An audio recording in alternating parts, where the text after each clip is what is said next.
Good morning, this is Johnny Bob once again babbling about something of my own opinion. I was recently asked about the right to work legislation that's being brought to the Indiana House. And you know, there's people that have a lot of special interest out there. I myself, you do, we all have special interest. You know, I've been a member of NRA, I've been a member of the whatever the skydive association is. When I was been into that, I was been into PADI, the scuba diving thing. I've been into I'm a member of ABA, I'm an associate member of AARP, and all these people have lobbyists in Washington and different places in the state to pull for our special interest. People are very passionate about their personal interest and have a right to be. Also, the politicians, though, they kind of play that. To them, it's really not about your special interest. Politicians don't care about that.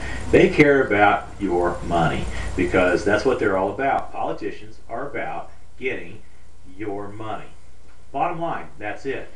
With this going on, and I'm not knocking them, but with this going on with the right to work legislation, you see our Indiana representatives over in Illinois hiding out. Connect the dots, you can tell they don't want to lose their funding. And if this were to go through, they're going to lose some of their funding, because ultimately the Right to Work Act means, or bill means, that you won't be able to force people into unionization or become part of a union at a given employer, which to the union members, that weakens their stance as a union, and I understand that. To the politicians, it ain't about that, because wake up, America, they don't care about your special interest. They want your money. That's what it's all about. But that's why that group of the Democrats is over there, because they know if that goes through, they will lose a lot of their funding. That's what brought a lot of the Democrats into office when the Obama administration got elected. You know, and it goes the other way too. So before you slam me here, it goes the other way too. It just depends about who is it you want to get your money. You know, I would like to not have to wear a helmet. A lot of times I do wear a helmet, but I don't want somebody telling me, you gotta wear a helmet. You know, and it seems to be a lot of people anymore have this attitude that because they want to do something, or they want things to be a certain way, they're just not happy or content with them being that way. They want to make and force everybody else into that way. It's kind of like guns. If you don't like guns, don't own one. Don't buy one. Don't have one. I don't care. But don't tell me that I can't have one or shouldn't have one, or I need to go through tests and jump through hoops to own one, when you probably don't even know how to load one. You know, not you personally, but somebody who would push that law through.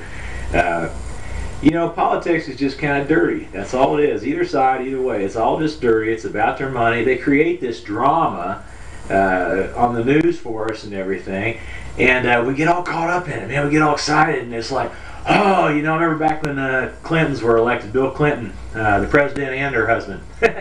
They're going to come take our guns. They're going to take our guns. You know, and it's like, well, guess what? They didn't. You know, and the Republicans get in. It's like, oh, he's going to do this and that. George Sr., George Jr., no new taxes, blah, blah, blah. It's just a bunch of soap opera and drama, and you got to rise above that, you know. Just don't buy into it.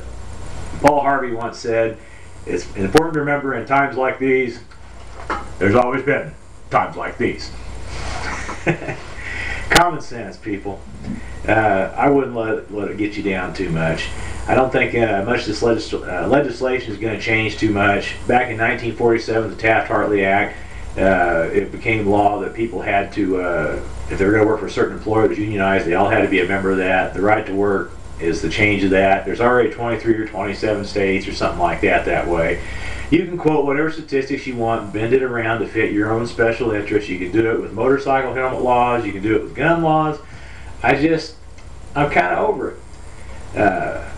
Anymore, I'm just about half tempted to secede from the union and start flying to Bonnie Blue in my front yard. I love my country, but I just wonder, when did our public servants become our masters?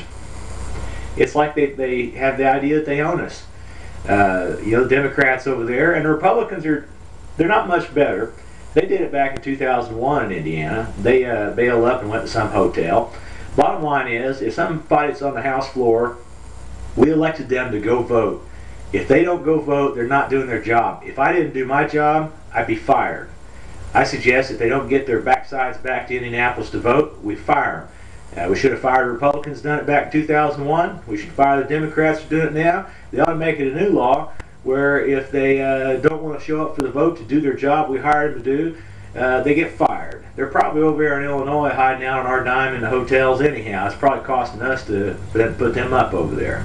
That's my 2 cents worth. I love y'all, and I look forward to your comments. Johnny Bob, over and out.